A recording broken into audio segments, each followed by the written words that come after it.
Hello అండి, నమస్తే. మీకైతే ఒక బీరపాద చూపిస్తాను చూడండి. ఇక్కడైతే నేను బీరపాద పెట్టానండి. చూడండి అండి, ఎంత పెద్ద చెట్టు ఏం కాదు, చిన్న మొక్కేనండి. చూడండి, కాండం అయితే ఎంత సన్నగా ఉందో. అయినా చూడండి అండి, కొంచెమే పాకింది. అప్పుడే చూడండి, బీరపిండి వచ్చేసింది. ఇంత చిన్న మొక్క ఎట్లా ఈ కాయని ఎలా మూసిద్దండి. ఇప్పుడైతే మొగ్గు వచ్చేసిందండి. దీనికైతే మనం పాలినేషన్ చేసేద్దాము. పాలినేషన్ చేస్తేనే అక్కడ మనకి కాయ అనేది నిలబడుతుంది.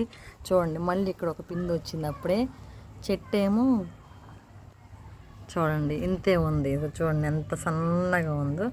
అప్పుడే ఇక్కడ ఒక పూత వచ్చింది. చూడండి,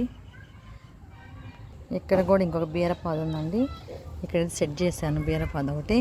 దీనికి కూడా అయితే ఒకటి ఫిమేల్ అదే వచ్చిందండి ఫ్లవరు. ఇవేమో మేల్ ఫ్లవర్స్ అండి. ఈ మేల్ ఫ్లవర్స్ తోటి మనము పాలినేషన్ చేస్తేనే మనకు ఆ పిండి ఉంటుందండి.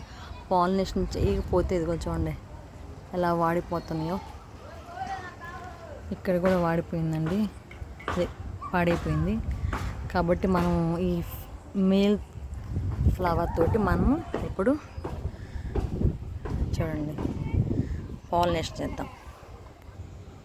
చూడండి, ఇది ఫీమేల్ ఫ్లవర్ అండి. ఇలా మనకి మొగ్గ కాయ పిండి ఉన్నది ఫీమేల్ ఫ్లవర్ అవుతుందండి. ఇది ఇలా విడిగా ఉన్నది మేల్ ఫ్లవర్ అవుతుందండి. దీన్ని మనము ఈ ఫ్లవర్ పైన ఇలా పెట్టేసేసామంటే అండి మనకి పాలినేషన్ అయిపోతుంది.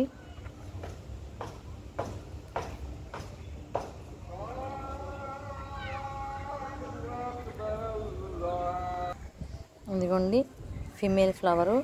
మనం ఇలా పెట్టేస్తే సరిపోతుందండి. ఇలా పెట్టేస్తే మనము దీనిపైన మనకి ఇప్పుడు రేణులు ఉంటాయండి. అవి మనకి ఈ ఫీమేల్ ఫ్లవర్ పైన పడేసినాయి అంటే మనకి ఫ్రూట్గా తయారవుతుందండి.